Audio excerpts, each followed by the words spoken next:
안녕하세요. 오늘은 그 일론 머스크가 트위터를 인수한다는 기사가 떴는데요. 그래서 오늘 일론 머스크의 그 트위터 인수 진짜 이유에 대해서 알아보도록 하겠습니다. 플랫폼 X와 휴머노이드 로봇 인공지능 커뮤니케이션 학습에 대해서도 알아보고요. 트위터에는 일론 머스크의 큰 그림이 있다. 그리고 끝날 때까지는 끝난 게 아니다. 라는 그런 내용에 대해서도 알아보도록 하겠습니다. 영상 제작에 큰 힘이 되는 응원 부탁드립니다. 그러면 바로 영상 시작하겠습니다. 자, 오늘 워싱턴 포스트에서 아주 기사가 났습니다. 그리고 다른 매체들에서도 이것과 관련된 기사가 아주 대문짝만하게 이제 크게 났는데요. 내용을 한번 살펴볼게요. 자, 일론 머스크는 몇 달 전에 제안한 가격으로 트위터를 구매하는 계약을 진행하겠다고 제안을 했고, 법적 서류에 따르면 양측이 재판 몇 주 전에 놀라운 발전을 이루었다. 워싱턴 포스트에서는 이게 놀라운 발전이다 이렇게 지금 보고 있는 거죠. 머스크 측이 하룻밤 사이에 트위터에 보낸 서한에서 그는 10월 17일 재판을 개최할 예정이었던 델라웨어 찬서리 법원이 사건의 즉각적인 중단에 동의하고 재판 및 기타 모든 관련 절차를 연기하는 데 동의하면 주당 54.20달러의 거래를 진행하겠다고 제안했다. 그래서 처음에 일론 머스크가 트위터를 인수하겠다고 한 가격이 주당 54.2달러라는 거죠.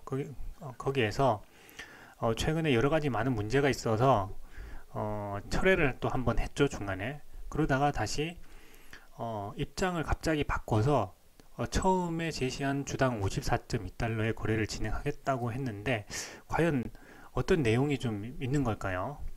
자, 세 번째, 트위터는 화요일 머스크의 변호사가 보낸 편지 4번을 동봉했다. 트위터는 화요일 성명서에서 머스크 측의 편지를 받았으며 원래 제안한 주가로 거래를 마감할 계획이라고 밝혔다. 회사는 제안을 수락할 계획이지만 판사가 절차를 감독할 수 있다는 확인을 기다리고 있다고 전해졌다. 양측에 큰 불신이 있기 때문에 트위터 경영진은 여전히 편지가 법적 효력이 있는지 의문을 제기하고 있다고 전해진다. 자, 그래서 워싱턴 포스트는 일론 머스크가 인수를 철회하겠다고 했는데 갑자기 입장을 바꾸어서 원래의 그 인수하겠다고 한 가격 주당 54.2달러의 거래를 진행하겠다고 입장을 선회했기 때문에 굉장히 놀라운 발전을 이루었다. 거의 끝난 것처럼 지금 이야기를 하고 있죠. 자, 그런데 구독자 여러분들은 어떻게 생각하시나요? 그러면 일론 머스크가 그 처음 제시했던 54.2달러에 거래를 진행하겠다고 해서 모든 게 이제 다 끝난 것처럼 여겨지시나요? 아니면 다른 어떤 면으로도 생각할 수 있을까요? 저는 이 기사를 보면서요, 워싱턴 포스트는 거의 이제 끝난 것처럼 이야기를 하고 있는데 저는 왠지 이 기사를 읽으면 읽을수록 끝날 때까지는 끝난 게 아닌 것이 아닌가 하는 그런 생각이 자꾸 들었는데요. 오늘 이 제 생각을 한번 이야기해 보겠습니다. 구독자님께서도 이 내용을 같이 봐주시면 좋을 것 같아요. 자, 이 내용이 오늘 그 일론 머스크가 보냈다고 하는 서신이 그 SEC에 올라와 있는데 이 내용에 대해서 자세히 읽어보겠습니다. 자, X홀딩스 1, X홀딩스 2, 그리고 일론 머스크 이 세 명을 머스크 당사자라고 이제 표시를 합니다. 여기서는 이제 법률적으로 머스크 파티스라고 표현을 합니다. 그래서 머스크 당사자를 대신해서 당사는 그 머스크 측의 그 법률 대리인이죠. 이 법률 대리인이 머스크 당사자가 2022년 4월 25일 합병 계약에 의해 고려된 거래의 종료 이행을 진행할 의사가 있음을 귀하게 통지하기 위해 편지를 씁니다. 즉 2022년 4월 25일에 엑스홀딩스 1, 엑스홀딩스 2 그리고 일론 머스크가 그 트위터와 계약을 했다는 거죠. 4월 25일에 합병하기로 인수하기로 계약을 했다는 겁니다. 자, 그런데 여기까지만 해서 대부분의 그 매체들이 오늘 기사를 냈어요. 그런데 여기 실제로 읽어보면 아주 중요한 그 단서가 있습니다. 자, 여기 보시면 그냥 인수하겠다고 한 게 아니에요. 자, on the terms and subject to the conditions set forth still in and pending receipt of the process of debt financing contemplated thereby 라고 되어 있습니다. 자, 그리고 이 이후에도 provided that 해서 조건이 나와 있는데요. 무슨 내용이냐면 그냥 인수하겠다는 게 아니고요. 자, 그 계약 조항에 따라 그리고 계약 조건에 따라 그리고 고려하고 있는 부채 조달 절차를 기다려주면 델라웨어 찬설이 그 법원이 모든 절차를 중단해 준다면, 그죠? 그렇게 한다면 이 원래의 가격으로 인수를 하겠다는 겁니다. 자, 다시 정리를 한번 해볼게요. 지금 일론 머스크가 원래 가격으로 인수하겠다. 그런데 어떤 조건이, 이 세 가지 조건이 되면 내가 그 원래 인수하기로 했던 그 가격으로 인수를 하겠다라고 이야기를 한 겁니다. 자, 첫 번째는 뭐냐면 지금 그 법원의 재판 절차를 중단하라는 겁니다. 자, 지금 여기 보시면 그 모든 절차죠. 지금 법원의 모든 절차를 중단한다면 이라고 나와 있습니다. 그래서 법원이 일단 재판 절차를 중단해야 되는 거고요. 두 번째는 그 원래 계약서에 있는 계약 조건이 그대로 이행돼야 됩니다. 자, 세 번째는 부채 조달 절차를 기다려줘야 한다는 겁니다. 이렇게 돼야 원래 가격으로 계약 이행, 인수하겠다고 지금 이야기하고 있는 겁니다. 그냥 인수하겠다는 게 아니에요. 자, 그리고 기사 내용에서 앞에 보시면 어떤 문장이 있느냐? 양측에 큰 불신이 있기 때문에 트위터 경영진은 여전히 편지가 법적 효력이 있는지 의문을 제기하고 있다고 전해진다. 트위터 경영진도 지금 뭔가 이걸 바로 이 자체를 그대로 받아들이기가 어려운 상황이다 하는 걸 우리가 알 수가 있는 거죠. 일론 머스크가 지금 그 거의 아까 보시면은 4월 25일이죠. 그러니까 5월, 6월, 7월, 8월, 9월, 지금 10월이니까 거의 이제 반년 동안 이제 법적인 분쟁을 계속해 오고 있었습니다. 그죠? 그동안 계속해서 그 외부에도 어떤 인수에 있어서 문제가 있었기 때문에 철회를 하겠다고 하고 이것을 대대적으로 그 큰 문제를 삼았단 말이죠. 그런데 갑자기 원래 가격으로 인수할게 라고 해서 굉장히 싱겁게 결말을 낼 것인가? 여러분들은 어떻게 생각하시나요? 그렇게 싱겁게 그냥 끝날 걸 일론 머스크와 그 일론 머스크 법률팀이 지난 6개월 동안 그렇게 치열한 어떤 법정 분쟁을 해온 걸까요? 이렇게 싱겁게 끝내려고? 저는 그건 아니라고 보여집니다. 그래서 지금 오늘 이 기사들 대부분 살펴보면 그냥 이 자체에서 끝난 것처럼 이야기를 하고 있습니다. 그게 아마 바람일 수도 있겠죠. 그런 쪽으로 가는 거 바람일 수도 있겠죠. 그죠? 그런데 저는 기사를 읽으면 읽을수록 이건 아닌 게 아닌가. 아직 끝날 때까지 완전히 기다려 봐야 되는 게 아닌가. 이런 생각이 자꾸 드는 거죠. 자, 그 이유를 한번 살펴보겠습니다. 자, 그렇다면은 8월 29일에 일론 머스크가 그 SEC 증권거래위원회에 트위터 인수를 철회하겠다고 서신을 보냈는데요. 그 내용을 살펴보면 우리가 조금 단서를 찾을 수 있지 않을까 생각을 해봅니다. 그래서 이 서신을 한번 찾아볼게요. 일론 머스크는 왜 트위터 인수를 철회하겠다고 했는지, 그리고 왜 철회하겠다는 내용을 증권거래위원회에 제출했는지, 그러면 그 근거는 무엇인지 우리가 살펴보면 되겠죠. 자, 그래서 여기 이제 당사자가 나옵니다. 법률 당사자가 이제 엑소홀딩스 1, 엑소홀딩스 2, 그 다음에 일론 머스크 해서 머스크 파티즈입니다. 그래서 머스크 당사자가 2022년 4월 25일자에 그 트위터 합병 계약, 인수 계약입니다. 그죠? 인수 계약을 했는데 그것에 대한 해지, 그러니까 인수를 철회하는 거죠. 인수 철회에 대한 통지를 제출한다, 이런 내용입니다. 자, 2022년 7월 8일입니다. 그러니까 4월 25일에 그 인수 계약을 하는데요. 석 달쯤 지난 거죠. 2022년 7월 8일에 여러 가지 그 이유가 있기 때문에 우리는 이것을 인수할 수가 없어 해서 이 계약 해지 통보를 하는 것입니다. 그죠?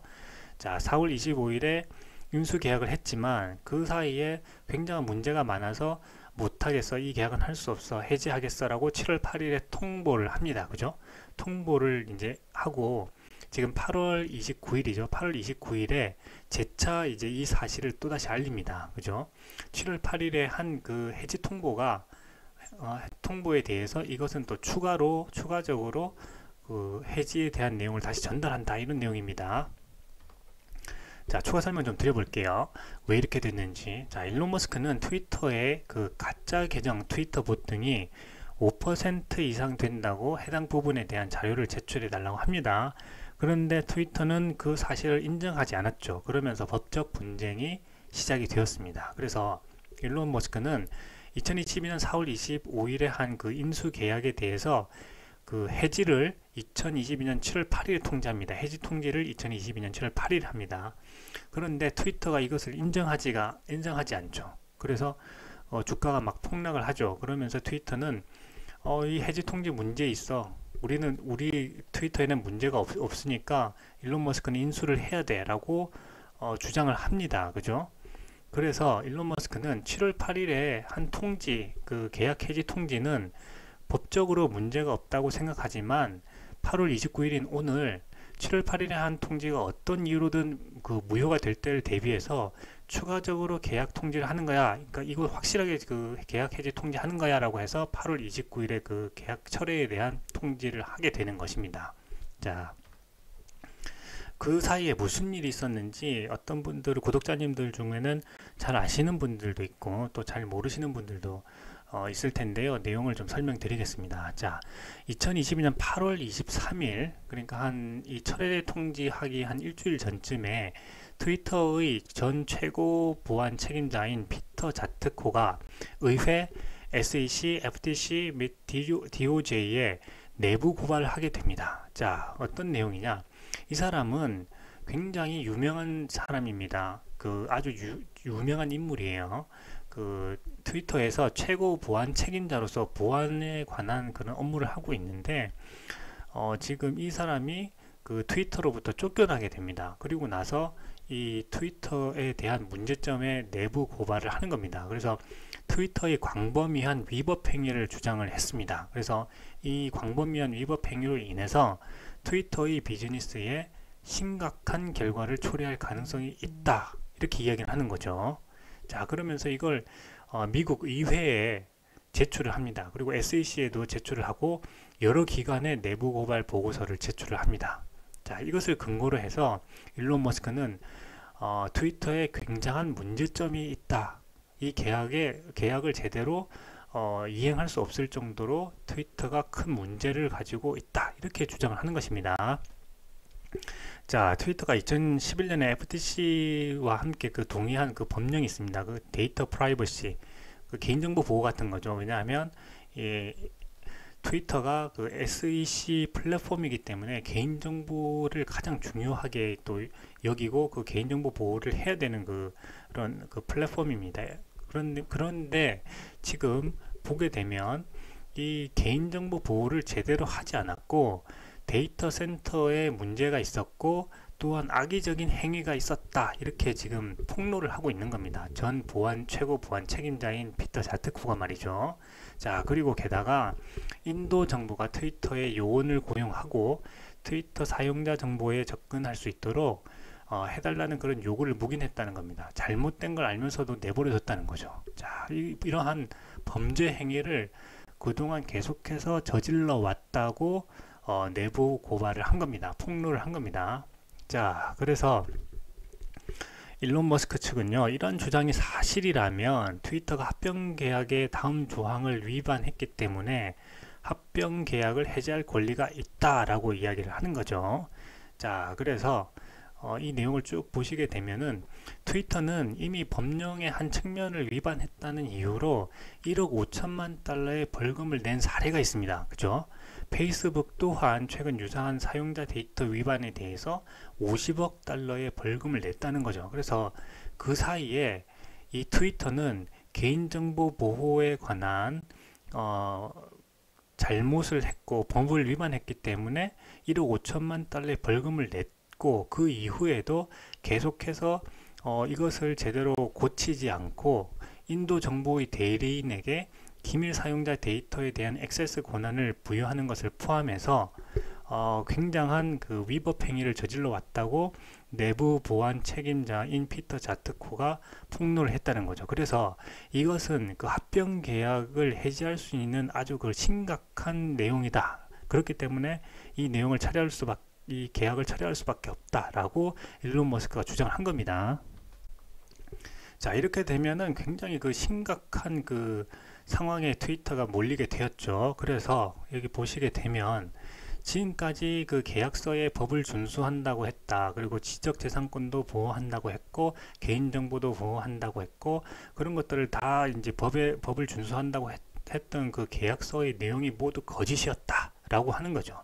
이런 거짓 때문에 기본적으로 지켜야 할 가장 핵심인 이런 내용에 대해서 그 계약서에 그런 조항이 있는데도 모두 거짓이었다는 거죠. 그렇기 때문에 일론 머스크는 이런 기업과는 합병 계약을 이행할 수 없기 때문에 철회를 한다 하는 내용인 것이죠. 자, 보시면 이 트위터 플랫폼에 의한 신뢰의 총체적인 위반이 될 거고, 합병 계약의 조건에 따라 회사의 중요한 악영향을 초래할 것이다 라는 거죠. 보통 문제가 아니라는 거죠. 자, 그래서 SEC, FTC, DOJ는 물론 다른 외국 규제기관도 조사를 추가적으로 할 것이고, 그죠?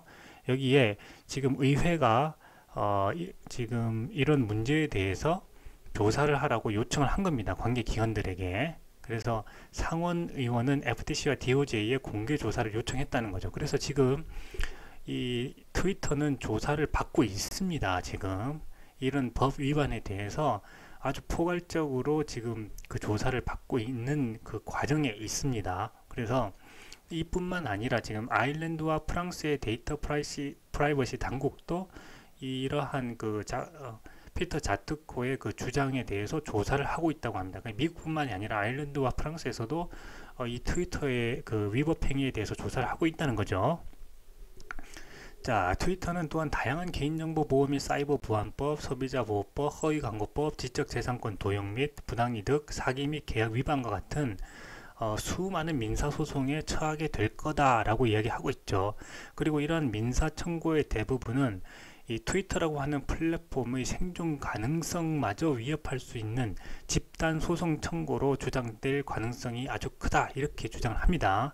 자, 그래서 이 계속되는 그 소송의 사태는 수십억 달러의 잠재적인 손해, 벌금 이런 걸 초래하고 합병 계약 조건에 따라 회사의 중요한 악영향을 분명히 구성하는 아주 그 운영상의 해악, 이런 것을 미친다는 거죠. 그렇기 때문에 이런 요건들 때문에 아주 그 한마디로 말하면 이 회사가 계속해서 불법을 저질러 왔다는 겁니다. 심각한 불법을 저질러 온 이 기업을 인수할 수 없다고 일론 머스크가 주장하는 거예요. 그죠? 자, 그렇다면 한번 생각을 해볼게요. 자, 이렇게 심각한 그 위법을 저지른 기업을 인수할 수 없다고 철회까지 한 8월 29일에 철회까지 한 일론 머스크가, 그죠? 지금 이제 10월 초잖아요. 10월 초에 갑자기 입장을 바꿔가지고 나 그러면 원래 내가 지지하기로 했던 그 또 아주 높은 가격에 인수를 할게라고 지금 입장을 바꿨단 말이죠. 그래서 대부분은 이제 이렇게 일론 머스크가 입장을 바꿨는데 법원에 가서 질 거기 때문에 입장을 바꿨다, 다 이렇게 지금 보도를 하고 있습니다. 그런데 일론 머스크와 그 법률팀이 아주 유능한 사람들이 있겠죠. 이 사람들이 지금 그러면 아무 조건 없이 처음에 했던 계약대로 할 것을 이렇게 쉽게 그냥 번복할 일을 지금까지 치열하게 6개월 동안 법적 분쟁을 해왔을까요? 저는 그건 아니라고 보여집니다. 제 생각에는. 자, 머스크는요, 그래서 앞에 제가 세 가지 조건에 대해서 말씀을 드렸죠. 머스크는 왜 세 가지 조건을 달고 다시 그 높은 가격에 인수 제의를 다시 했을까요? 저는 이렇게 한번 생각해 봅니다.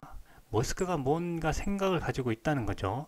머스크가 계획 없이 즉흥적으로 행동하는 사람이 아니고 머스크와 그의 법률팀이 지금까지 지속적으로 생각해 온 계획이 있다는 거죠. 자, 그런데 자, 볼게요. 재판이 지금 10월 17일에 잡혔다고 했죠. 자, 재판이 곧 잡혀져 있습니다. 10월 17일에. 그런데 지금까지 한 가지 일론 머스크가 철회를 하겠다고 주장한 그 내용들을 토대로 정부기관이 조사를 했죠. 트위터에. 그런데 그 결과가 아직까지 나오지 않았습니다. 자, 그렇다면 그 결과가, 트위터에 대한 조사 결과가 나올 때까지의 그 시간이 일론 머스크에게는 반드시 필요하다고 법률팀이 판단했을 가능성이 높다는 거죠. 자, 다시 말하면 일론 머스크에게 가장 지금 필요한 것은 뭐냐? 트위터를 인수하는 데 있어서 가장 필요한 것은 뭐냐? 그건 바로 이 미국의 SEC와 각 정부, 각 외국의 그 기관들, 그 다음에 미국 상원의원 산하 그 기관, 그 기관에서 지금 트위터에 대한 광범위한 조사를 하고 있는데요. 그 조사 결과가 나올 때까지의 그 시간이 일론 머스크는 필요하다. 이렇게도 우리가 생각해 볼 수가 있겠죠. 그렇기 때문에 지금 내가 그래 높은 가격으로 살 건데 그 높은 가격으로 사는데 세 가지 조건이 있어. 뭐야? 첫 번째, 법원의 재판 지금 하고 있잖아. 10월 17일 하고 있는 이 재판 절차를 일단 중단시켜줘. 그리고 두 번째는 그 계약 우리가 원래 한 그 계약 조건대로 이행을 해줘. 세 번째, 내가 이거 부채를 좀 조달해야 되니까 그 부채 조달 절차 될 때까지 좀 기다려줘. 이렇게 이야기를 하는 거죠. 자, 이 세 가지는 뭐 다 뭘 필요로 하는 거죠? 시간을 필요로 하는 것입니다. 그렇죠? 10월 17일 날 당장 잡혀져 있는 그 재판을 중단을 하고 나에게 시간을 달라고 하는 겁니다. 자, 일론 머스크는 왜 시간을 달라고 할까요? 트위터에 대한 조사 결과가 나올 때까지의 시간이 일론 머스크에게는 지금 필요한 것이 아닐까요? 일론 머스크와 그의 법률팀이 트위터에 대한 조사 결과를 가장 필요로 하고 있지 않을까요? 저는 이런 생각을 점점 더 많이 해보게 됩니다. 일론 머스크가 이렇게 쉽게 그 높은 가격, 제일 처음에 제시한 높은 가격으로 이렇게 쉽게 인수할 것을 지금 반년 동안 치열하게 법정 분쟁을 해왔다? 저는 그렇게 생각하진 않거든요. 분명히 일론 머스크는 이렇게 지금 계약 이행의 조건으로 단 이것들을 볼 때 공통적으로 시간을 필요로 한다 이렇게 볼 수가 있을 것 같습니다. 그래서 저는 지금 일론 머스크가 그 세 가지 조건을 달고 인수 제의를 한 것은 분명 트위터에 대한 조사 결과가 나올 때까지의 그 시간이 필요하지 않을까라는 생각을 하는데요. 이 부분은 그 구독자님들이 또 어떻게 생각하고 하실지 좀 궁금한 측면이기도 합니다. 자, 그래서 그렇다면 일론 머스크는 왜 이렇게 그 트위터를 인수하려고 할까요? 자, 오늘 일론 머스크가 아주 재미있는 그 트윗을 올렸습니다. 그 트윗을 한번 살펴볼게요. 자, 트위터를 매수하는 것은 통합 X 앱을 창조하는데 가속도를 붙이는 것이다 라고 되어 있습니다. 즉, 트위터를 인수해서 그 X 앱 애플리케이션이라고 하는 거 이거를 창조하는데 그 속도를 더 붙일 것이다 이렇게 이야기하는 거죠. 그러니까 어떤 앱을 만들던 X라고 하는 그 앱을 만들 건데 그 통합 앱을 만들 건데 트위터를 인수하는 것이 이제 필요하고 촉진제가 될 거다 이런 이야기를 합니다. 자, 그리고 두 번째에 그 리트윗한 내용이 있는데요. 이게 또 굉장히 좀 의미심장합니다. 그래서 테슬라의 두뇌가 10억 개의 매개 변수를 가진 신경 네트워크이고 초당 144조 번의 작업을 완료한다. 이런 내용이죠. 자, 이게 무슨 이야기일까요? 이게 그냥 봐서는 무슨 이야기인지를 잘 모를 것 같아요. 그죠? 자, 일론 머스크가 이렇게 좀 의미가 있는 이런 말들을 많이 합니다. 트위터에. 자, 그래서 제가 나름대로 한번 분석을 한번 해볼게요. 자, 2022년에 트위터는 얼마나 많은 그 사용자들이 사용을 할까라고 하는 그 기사가 있었습니다. 이 기사에 굉장히 재미있는 내용들이 있습니다. 같이 한번 보실게요. 자, 잭 도시가 이 트위터를 만들죠. 지금은 트위터에서 쫓겨났잖아요. 그런데 이 잭 도시는 그 일론 머스크와 같이 그 탈중앙을 굉장히 중요하게 생각하는 사람이고 또 일론 머스크하고도 굉장히 절친입니다. 이 잭 도시가 트위터를 만들었는데 트위터에서 쫓겨나게 됩니다. 자, 이 첫 번째 트윗은 이 잭 도시가 2006년 3월 21일에 보내게 됩니다. 자, 트위터를 만들어서 가장 처음에 그 트윗을 보내는 거죠. 자, 이 플랫폼에서 그죠? 2006년 3월 21일에 첫 트윗을 보냈는데 그로부터 3년 2개월 1일이 걸리고 나서 어떤 일이 벌어졌느냐, 이 플랫폼에서 10억 개의 트윗을 갖는 이정표에 도달합니다. 자, 이게 굉장히 큰 어떤 이정표였어요. 자, 2006년 3월 21일에 잭 도시가 트위터에서 처음 트윗을 올리고 나서 10억 개의 트윗을 갖게 되는데, 그죠? 이것이 아주 큰 이정표라고 합니다. 자, 이런 큰 이정표에 도달하는데 3년 2개월 1일이 걸렸다. 그렇죠? 그렇기 때문에 저는 이렇게 한번 생각해 보는 거죠. 자, 여기서 테슬라의 두뇌는 10억 개의 매개 변수를 가진 신경 네트워크다. 이렇게 이야기를 했습니다. 일론 머스크가. 그래서 저는 이걸 보고 10억 개의 매개 변수를 가진 신경 네트워크는 이 트위터를 그죠? 이 트위터를 의미하는 게 아닌가. 그 잭 도시가 트위터를 만들었죠. 그렇기 때문에 이 잭 도시가 처음 2006년 3월 21일에 그 트위터 첫 번째 트윗을 보내고 나서 10억 개의 트윗을 갖는 이정표, 큰 이정표에 도달하는데 3년 2개월 1일이 걸렸다는 거죠. 그래서 이 10억 개의 트윗, 이 10억 개의 트윗이 바로 트위터를 의미하는 것이 아닌가. 그래서 이것을 인수하게 되면 이것이 테슬라의 두뇌가 될 거다. 그래서 10억 개의 매개 변수를 가진 신경 네트워크가 될 거다라고 해서 어떤 상징적인 의미로 이 지금 오늘의 트윗을 쓴 것이 아닌가 저는 개인적으로 생각해 보고 있습니다. 자, 그리고요. 더 나아가서 그러면 트위터를 인수해서 도대체 무엇을 할 것인가, 그죠? 어떤 통합 앱을 만든다고 했는데 그냥 거기서 그치는 걸까? 그럼 저는 여기서 한번 더 생각해 보게 되는 거죠. 자, 제가 이 앞 영상들에서 이런 내용을 많이 설명을 드렸는데요. 우리 자율주행 소프트웨어인 FSD에 들어간 인공지능은요, 물리적인 자율주행입니다. 즉, 목적지를 설정해 주면 물리적으로 이 자율주행차가 판단을 해서 그 길로 가게 됩니다. 자율주행을 하는 거죠. 이것은 이제 물리적인 자율주행이고, 여기에는 수많은 도로주행 데이터를 주입해가 필요했고, 이 수많은 도로주행 데이터로 신경망 훈련을 해서 이 FSD가 엄청나게 발전했죠. 이 FSD 인공지능이 굉장히 큰 발전을 하게 됩니다. 자, 그런데 여기서 한 걸음 더 나아가서 이제 그 FSD에서 했던 그 원리를 그대로 휴머노이드 로봇에 적용했다고 이번에 두 번째 AI 데이에서 일론 머스크가 밝혔습니다. 자, 그렇다면 이 자율주행에 들어가는 FSD 인공지능과 휴머노이드 로봇의 인공지능의 그 차이점은 뭘까요? 자, 저는 이렇게 생각합니다. 휴머노이드 로봇의 인공지능은요, 이 FSD가 가지고 있는 물리적인 그 자율주행에 자율적인 커뮤니케이션을 하는 그 인공지능 기능이 추가적으로 들어가게 됩니다. 자, 무슨 말이냐 하면 이 자율주행차는 물리적으로 우리가 원하는 곳에 데려다 주죠.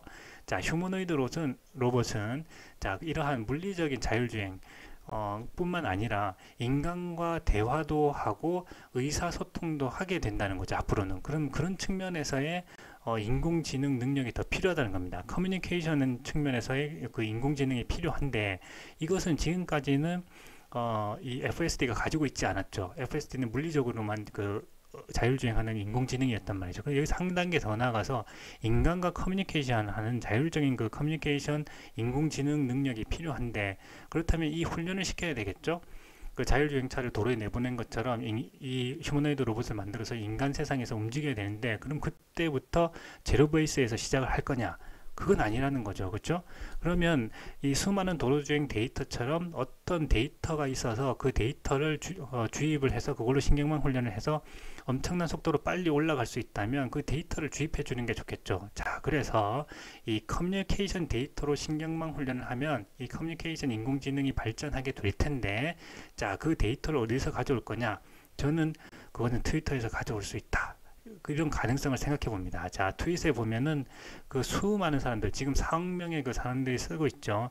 지금까지 이 4억 명의 사람들이 10수년 동안 서로 텍스트를 보내고 이미지를 보내고 동영상을 보내면서 했던 그 상호작용들이 있습니다. 그렇죠?